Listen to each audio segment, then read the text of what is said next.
The evolution of technological progress is never so illuminated or clearly visible as when war or violent conflict arises.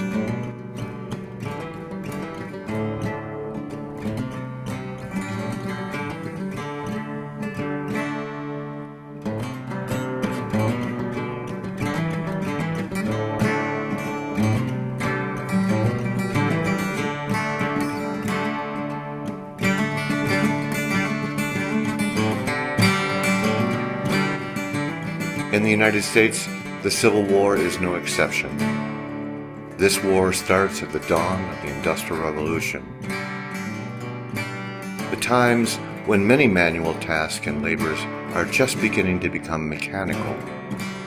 The shift from labor-intensive practices, like those requiring slaves to harvest crops, to mechanical means to do the same sort of work, causes social, economic, and political upheaval of catastrophic proportions. It could be said the Civil War itself is fueled by technological progress, and the changes those technological progressions offer to free millions of slaves of their labor. The years before the war, new innovative practices and technological methods of mass production in factories is now clearly evident in the North. Dozens of innovations find their birth just before the war starts. Innovations affecting areas like transportation, communication, metallurgy, food processing, and textiles, all begun during this period of time. And because most of the factories in the United States are in the North, the South becomes technologically isolated, by most accounts, also highly resistant to these changes. This leads to a split in the view the nation has of itself, and eventually leads to war. John Ericsson is a Swedish-born inventor of notable importance during this time. His reputation for being egotistical, irascible, and generally a hothead, he makes for headline reading in newspapers before the war. And the public knows about Ericsson's successful designs with the English inventor Francis Petty Smith in the areas of shipbuilding and the advent of a screw propeller around 1836. The propeller innovation improves the efficiency of the steam engine by nearly 40% over the original Fulton paddle wheel design of 1807. The propeller makes steam engines practical in the use on decks below to avoid hostile fire. Further with the new design, large exposed paddle wheels are altogether avoided, and valuable top deck areas could again be used for large cannon. Despite the advantages of steam power, the world's navies remain slow to adopt the technology and the associated progression of advancement.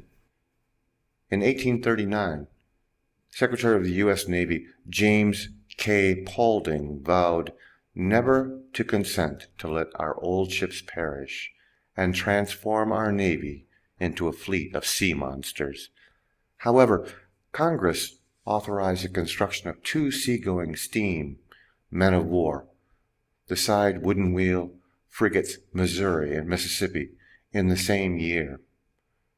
And the ship from sail to steam again received a boost during a war scare with Britain over the border near Maine.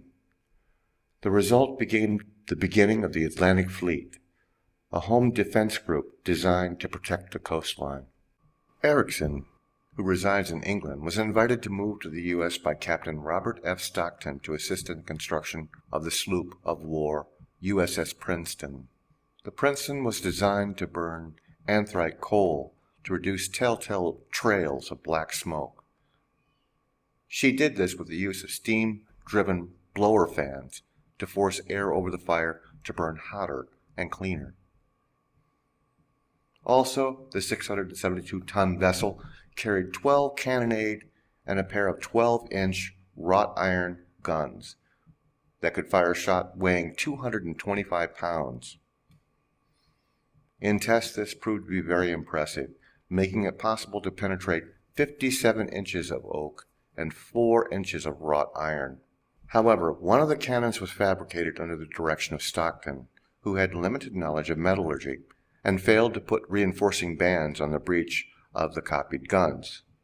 The resulting explosion during the demonstration after Princeton's launch in January of 1834 killed 8 people, including the Secretary of State and the new Secretary of the Navy. The outrage from the government blamed Erickson somehow, and he was never paid for his work on the ship. Erickson vowed never to work for the government again, but later this event was to have impact on another ship, the USS Monitor. The technology of cannons at the outbreak of the Civil War had more to do with the emergence of designs of ships than the use of steam power alone. For example, the development of rifled cannon and exploding shells left ships with wooden hulls to be blown apart, and the stagnation of earlier years now culminated into a tactical nightmare. The Union now needed to employ ships into a blockade and cut lines, supply lines, to the South. And the South, in this case, without a navy to speak of, had an advantage of starting from scratch and building anew. From the onset of the war, the total number of ships claimed by the Union was only about 90. Of this number, only 40 or so were seaworthy, mostly because of cuts in the naval budget before the war caused by economic hard times. Even of those that were seaworthy were ships of wooden class designs nearly 100 years old. Modern designs had been avoided and scorned in the previous decades, and to make matters worse, the rebels were rushing to build ironclads. The Department of the Navy hurried forward and secured anything that would float and could be mounted with a cannon. The results were fairly predictable. Only 1 in 10 rebel ships was detained in getting through the North blockade in the early parts of the war. The southern states seemed to have decided to create a blockade on themselves and imposed an embargo on the sale of cotton. The South had hoped that the shortage of cotton on the open market would force the European nation to recognize them as a sovereign nation. It was a tactic that did not work, and the much-needed financial resources and revenues were lost forever. By the time the embargo was lifted, it was too late.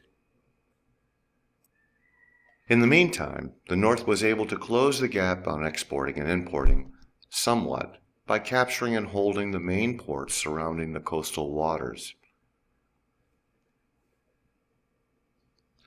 The Southern leadership knew they needed to punch out of these portal blocks and were willing to use any innovation available.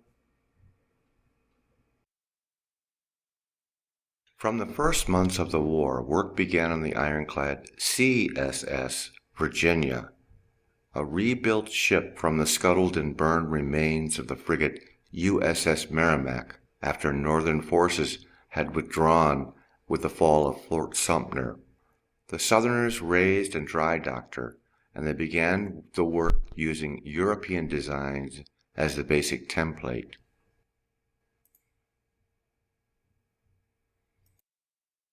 The Virginia's length was 270 feet long, and that made her hard to steer. The hull was wooden without armor, and when in battle trim, she extended bow and stern about 100 feet, floating just above the waterline, with a false bow that prevented the water from banking up over the casement. She had 2 7-inch Brooks rifle cannon fore and aft, 6 9-inch smoothbore, 3 per side, and a 6.4-inch rifle. The work took over 18 months and was very slow because of shortages in resources. The South had only one foundry. The Monitor was built in only 112 days, and she was launched for the ports of Southampton, where the North knew that Virginia would emerge. The South beat the North, ironclad, to be the first engaged in battle. the Virginia blasted her way into the anchored, waiting wooden ships, some of which had been the pride of the Northern fleet. In only 2 hours, she sunk the Cumberland by ramming her, where in fact she had done damage to herself and ripped off the cast iron ram. She had driven both the Minnesota and the Congress aground in their attempt to escape, and then she set the Congress on fire.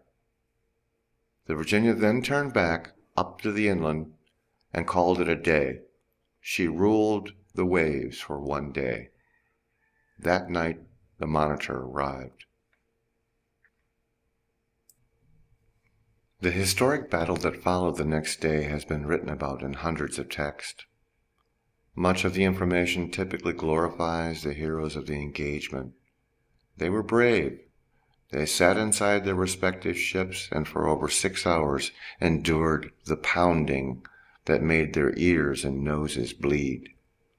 However, neither ship destroyed the other, and largely because of the maneuverability and stopping the Virginia from wiping out the rest of the Northern blockade, most authorities give a victory of sorts to the Monitor.